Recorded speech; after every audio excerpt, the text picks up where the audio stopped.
The summit. Thomas stood atop the craggy peak, his coat whipping in the fierce wind.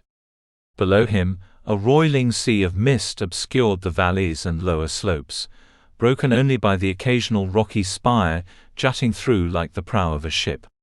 He leaned on his walking stick, catching his breath after the arduous climb. For years Thomas had dreamed of this moment. As a boy in his small village, he'd stared up at these mountains, imagining what it would be like to stand where he now stood. The locals spoke of the peaks with a mixture of reverence and fear, spinning tales of travelers who ventured up and never returned. But Thomas had always felt called to the heights. Even as a child, he'd climb the tallest trees and scramble up rocky outcrops, always seeking that next vantage point. His parents had fretted, his friends had teased, but nothing could dampen his passion for ascent. Having left his old life behind, he had finally achieved his lifelong goal. The view was more magnificent than he imagined, yet a strange melancholy tugged at his heart. What now? Where does one go after reaching the summit of their dreams? As if in answer, a gust of wind parted the fog momentarily, revealing a glimpse of the green valley far below. Thomas's eyes widened. There, nestled amid the mist, he saw a glint of sunlight on water, a flash of movement that might have been people or animals. A world he'd never known existed, hidden all this time beneath the clouds. Filled with a renewed sense of purpose, Thomas began planning his descent. But as he turned to leave his lofty perch, a voice called out, nearly lost in the wind. "Ho there, traveler!" Thomas whirled, nearly losing his footing on the treacherous rocks. Clambering up from the other side of the peak was an older man, his beard whipping wildly in the gale.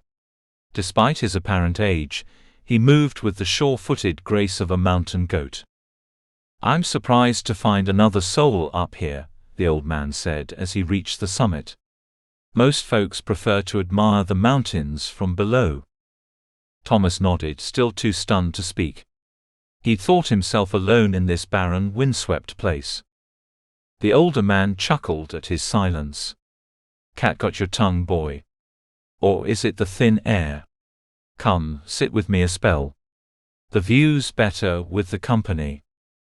Wordlessly, Thomas joined the stranger at the edge of the precipice. They sat in companionable silence for a long moment, gazing out at the swirling mists and distant peaks. "Beautiful, isn't it?" the old man finally said. "I've climbed this mountain more times than I can count, and the view never gets old." Thomas found his voice at last. "You've been up here before. I thought. I mean, in the village they say that these peaks are unconquerable."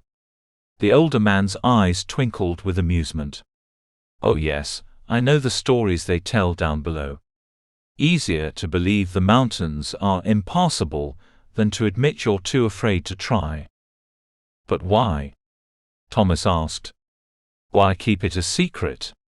Think of all the people who could experience this wonder, if they knew it was possible." The older man's expression grew serious. "Ah, but that's just it, lad. Not everyone is ready for such heights. The journey changes you, you see. Once you've stood where we're standing, you can never return to being the person you were before." Thomas thought of the village below, of the life he'd left behind. He understood all too well what the old man meant. "Besides," the stranger continued, "the mystery is part of the magic. If everyone knew the way, these peaks would be crawling with sightseers. Sometimes a thing is precious because it's rare." Thomas nodded slowly, seeing the wisdom in the older man's words. Still, a part of him rebelled against the idea of keeping such beauty a secret. "But surely there must be others," he said. "Other climbers, other explorers. We can't be the only ones to have made it this far." The older man smiled enigmatically. "Oh, there are others. More than you might think. But we're scattered, each finding our own path to the summit." He gestured out at the misty landscape. See those distant peaks? Each one has its climbers, its seekers of high places. We're all part of a hidden brotherhood, connected by our love of the heights. Thomas felt a thrill at the thought. A secret society of mountaineers, each scaling their own personal Everest. So what now? He asked. Where do we go from here? The older man laughed, a pure joy echoing off the rocks. Why, anywhere we please. The world looks different from up here, doesn't it? New horizons, new possibilities.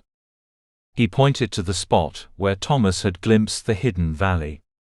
You saw it too, didn't you? The world beneath the clouds.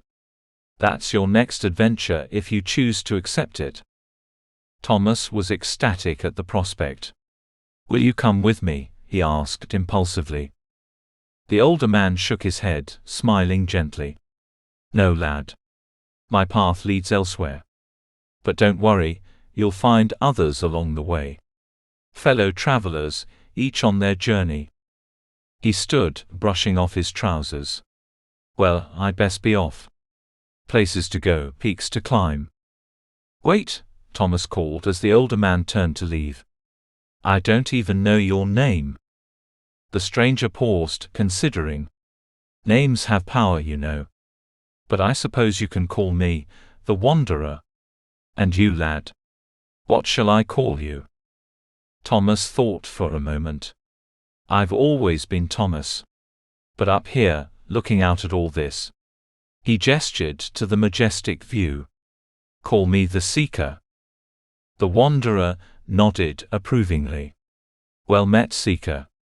May your journeys be long, and your vistas ever expanding. With that, he descended the far side of the peak, soon swallowed by the mist. Thomas watched him go, feeling as though he'd been part of something meaningful but couldn't quite say what. Turning back to the vista before him, Thomas, now the Seeker, took a deep breath of the thin, crisp air. The hidden valley beckoned, promising new wonders and new challenges. His heart swelled with anticipation. With one last look at the misty world below, he began his descent, no longer just a mountain climber, but an explorer of the vast, uncharted territories of human potential. The summit, he realized, was not an end but a beginning. And his greatest adventures lay ahead, hidden just beyond the veil of fog.